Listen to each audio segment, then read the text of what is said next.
For all the Bud Light fans out there, welcome to another episode of FN Firearms. Today, we have a new AR to the collection. It is an FN15, but not just any FN15. This is their TAC3 model. TAC3 is their latest and greatest on their tactical side of things, so it comes with all the bells and whistles that it can come with out of the box. Let's take this guy out real quick here. So we got the rifle, we'll set that aside real quick. Owner's manual. Yeah, owner's manual. Looks at some literature, my invoice, magazine and lock. So you'll see here, it's an FN branded lock. There's the magazine. It is an FN branded magazine. I think we're gonna see that. You're gonna hear me say that a lot. That's one of the things they've done with this, is that I guess they ventured into making their own accessories. Let's get this thing out of the wrapper here. Set this guy down. Fold this piece of plastic up. Alright, piece of plastic's folded up. Knocking stuff around everywhere here. Alright. There she is. So, the TAC3 comes in 3 different colors. They have the black, they have this tungsten gray Cerakote, and then they have the tan or the coyote brown or whatever you want to call it Cerakote. So they have 3 different colors here. Let's get the box out of the way. Something else in this box. Oh, alright, get the box out of the way and let's take a deeper dive here. Before we get too far, let's go ahead and thank our sponsors for the video. We don't have any sponsors yet, so we're gonna thank. We're gonna thank Yoshi today. Yoshi, thank you for being on my arm. There's a new Mario movie coming out, so yeah. If you guys ever see my arm and you ever comment on my tattoos and how I got a tattoo based on the new Mario movie, no. That tattoo was there way before Mario came out. All right, well, let's make sure the weapon's clear. She is clear. Put the magazine in there so locked open. She is clear. All right, let's look at this guy here. So, the TAC3, this is their tactical version. So, kind of like the Daniel Defense M4. But they do M-lock and they do whatever other circle things they're doing here. So, looks like you can't really attach anything to the circles. But there are M-locks on 3, 6, and 9. This one is a 16-inch barrel. So, it's not pin and welded, so I can go ahead and put any muzzle device I want. It is a rail all the way across the top. They have, I forget what the name of it is, but whatever special handguard they have on here that's not supposed to rotate with their patented anti-rotation device. But let's go and start on the butt here. So, like I said before, it's going to be a common theme here, but everything is FN logoed FN. So this is their own buttstock. This buttstock's a little weird. To activate it, you have to push like up and in, and then you can move it around.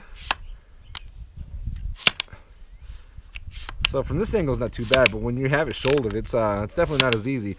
Good thing is though, is you probably don't want this to be easily manipulated when you have it shouldered. So yeah, you gotta go. It's not just up; it's up and back, kind of like a rotation.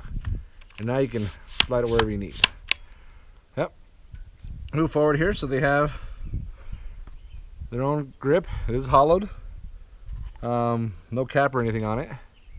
They do have a Raptor ambi handle, or ambi safety selector, sorry. They do have a FN branded charging handle. It is the Radiant Raptor series. So they have the Radiant Raptor safety selectors, charging handles. Heck, we already went over it, but they even make their own magazines now. The handguard, even though it's the Hodgkins, I think it's called Hodgkins something or other, but it's got FN logos on it. Yeah, FN logos everywhere here. The other side, so it looks like you got a quick release mount here on the back. No quick release on the grip. Oh, there is an M-lock on the 10s and 11s though, or 10s and 1s, or whatever you call it. 11s and 1s, 10s and 2s, 1030s and 230s. Oh, that's kind of neat. I didn't know that. That's awesome, actually. Help with mounting lights, I guess. But yeah, this is it. Let's go ahead and take the sucker apart here. So we're gonna go back and make sure this is clear. All right, we're still clear. So we're gonna do a couple of things here, like we always do in our unboxing videos here. We're gonna go ahead and test the trigger out. We're gonna go ahead and weigh it, and then we'll do a quick disassembly here. So let's disassemble it here. So we'll do the front pin. Ooh, that front pin is tough. I probably should have done the back pin first, huh? I'm used to my scar. Sorry, folks. Jeez, these are in there. There it goes. Oh. All right. Let's go and take a look at what it comes with here. So, yep. So, ambi charging handle. That's neat. Extended too. So I don't know anything about these guys. I've never owned one before. So we'll see. For AR15 M16, it's patented. There you go. Bolt. I think it's a traditional, probably full auto rated bolt. Yeah. So one thing I want to go ahead and point out is, look at the stake job on that. That is fantastic. That is not coming out. Yeah, I don't know how to get that apart if you wanted to. So good job on that. Yeah, traditional bolt. I think it's the mil spec receiver. So yeah, we're good to go. Let's put this thing back in.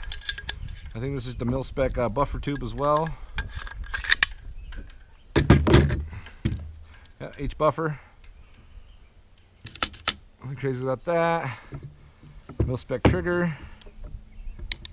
It is a 90-degree safety, which I don't mind. Yeah, you know, this thing comes with everything aftermarket except for the trigger. I'm a little surprised it doesn't come with an aftermarket trigger. So, playing around with triggers, I'm going to have to go ahead and swap that guy out here. We'll have to put, I don't know, we'll see. Maybe leave a comment and tell me what trigger I should get for this. I typically do a single stage, but yeah, we'll see. Cool. Yeah, well, there's nothing crazy fancy about this guy here. Let me close the, there you go. So we'll line this sucker up. Get that buffer tube all the way in there. Alright, so one thing I want to direct you to is, I mean, you might be able to see it, maybe. There is like no play on here. So I think that's one of the things when you get a SIG.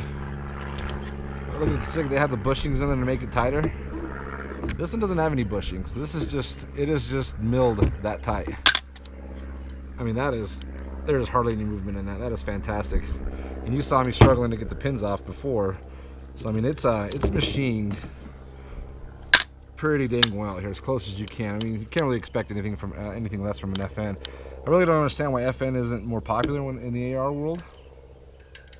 I mean, they have military contracts. They got to do something right. I don't know how that works, but yeah, military contracts, they have to be doing something right. I don't understand why Daniel Defense and whoever else gets all the love when it comes down to ARs, but this is my first FN AR, and I'm glad I went with it. All right, that's enough of me talking here. So let's go ahead and see if we can do some trigger pulls. Just a standard mil-spec trigger. So we're gonna reset this thing. This is just a Wheeler trigger puller. Reset this thing here. Let's get it out of the way. See how close we can get to the camera here. Sun might be in the way, but let's see here. So we'll start pulling. Oh, helps if we take the safety out. Let's reset that. Let's try it again.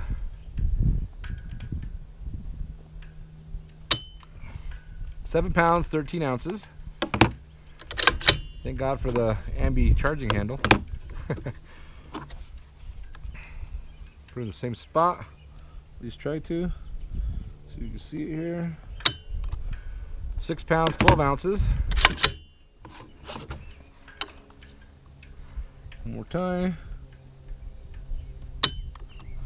6 pounds, 14 ounces for a grand total of, I don't know if you can see that, 7 pounds, 6.2 ounces after 3 pulls. Oh, this said only 2 pulls. I must not have saved one. Well, let's try it again here. Let's get a 3rd pull in there.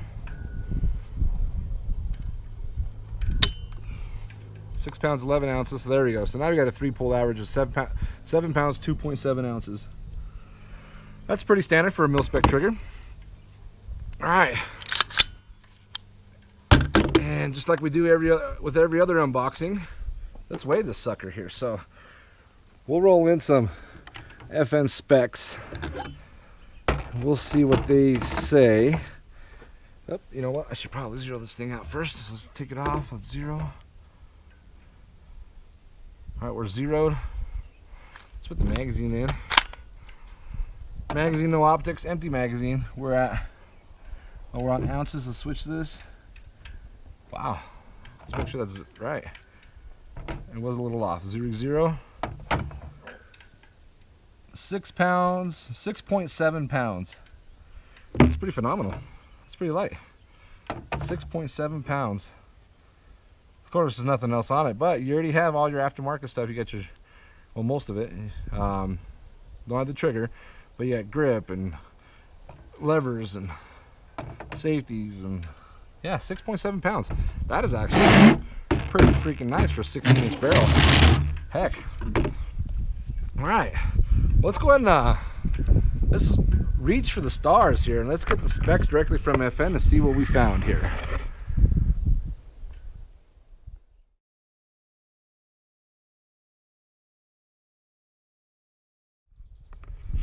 All right, guys, welcome back. Well, we saw the specs from FN, and yeah, so we got our trigger pulls, we got our specs from FN, we weighed it. Well, the only thing is let's go take the first shots. So let's take you back up here. We're gonna go ahead and zoom into the range and follow me while we go take the first shots here. All right, guys, welcome back. We're out here at the range. We're, I don't know, 15 yards or so, but I learned I'm gonna have a problem. So just loaded it up with some steel. We're gonna go ahead and get the steel out of the way, make sure she runs some steel. The problem is, I don't know if you noticed it during the unboxing or not, but if you don't buy irons, you don't get to shoot this thing right out of the box. Well, staying true to the fashion here, I'm trying to shoot this thing right out of the box. So we won't be out here very long. It is starting to rain, and I picked a bad day to wear, oh man, white shoes in a muddy field. All right, well, let's go and rack this thing up here. Chambered. So, don't have much to aim at here. We'll try at the cardboard. Yeah, very mil-specky trigger.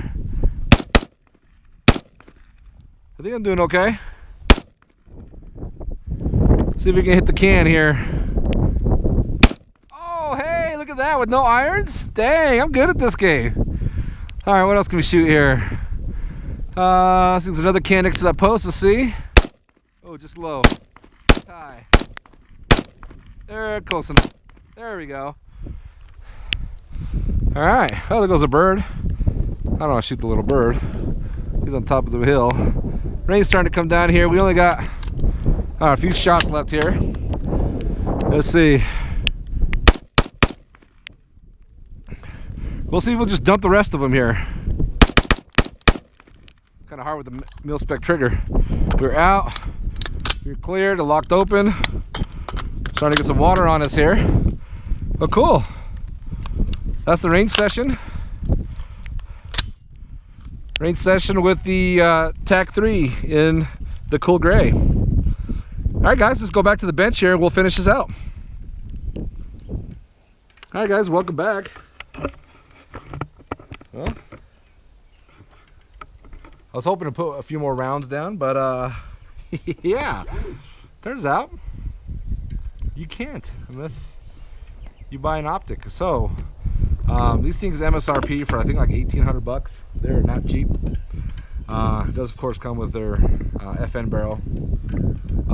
But yeah, 1,800 bucks and you still don't have any optics. At least the SCAR, you know, I know the SCAR's $3 grand, $3,500, but at least it comes with factory irons. This one did not come with anything. So so you got to see how much shooting you can do. So after 1,800 bucks, you do have to put some irons on it. I did not pay that. I paid about the same as a PSA Saber. It's about 1,000 bucks is what I paid for this one. I specifically went for the gray for one reason. I usually do black on all my guns, but the reason why I went with gray here is, I'll show you, because it is the same gray as the LS or the Edge series of pistols. So this is that is not brass, just so you guys know. It is clear. That is a Rhino trigger, laser light trigger puller. So yeah, that's why that's in there. But yeah, so it's the same concept, which I thought was super cool, and this is the main reason why I got the gray one. But it matches the Edge series of pistols. So here's the LS. I also have, make sure this is clear, I also have the CC Edge. So I thought it was super cool that it matches. So yeah, so you got the CC Edge, the LS Edge, and now the TAC3. So they do have a DMR 3, which is their 18-inch barrel, and it comes basically everything the same except it comes with a Geisley trigger and an 18-inch barrel. But it comes in the same 3 colors. So if I ever find a good deal on that one, I'm gonna go ahead and pick that up, because that way I get big brother with the DMR, little brother with the little rifle. It's 16 inches, not that little, but yeah. Too bad they don't make a SCAR in this color. There we go, guys. So this is the unboxing of the FN TAC3. It is the tungsten gray. They do have a black and a tan/coyote color or sand color, some brown color. It's actually really pretty, but I typically stick with the black rifles. I just got the gray because it matches the 2 pistols that I already have for the collection. So yeah, hope you guys enjoyed the video. There aren't a lot of videos out there on the TAC3s or FN rifles in general. So I won't bore you with videos. I'm just putting this thing together, but I'm gonna go ahead and put this thing together. I'm gonna put some backup irons. I'm gonna put probably an EOTech with a magnifier, a light, maybe a BCM hand grip, a bad lever, and probably replace the trigger. Everything else, I mean, other than replacing the triggers, just getting optics on here, and then a light, and then a hand grip. But yeah, we'll do some more shooting with this thing here once I get it together. And yeah, once again, thanks so much for watching. And this is your host Pound from Pound's Firearms, signing out.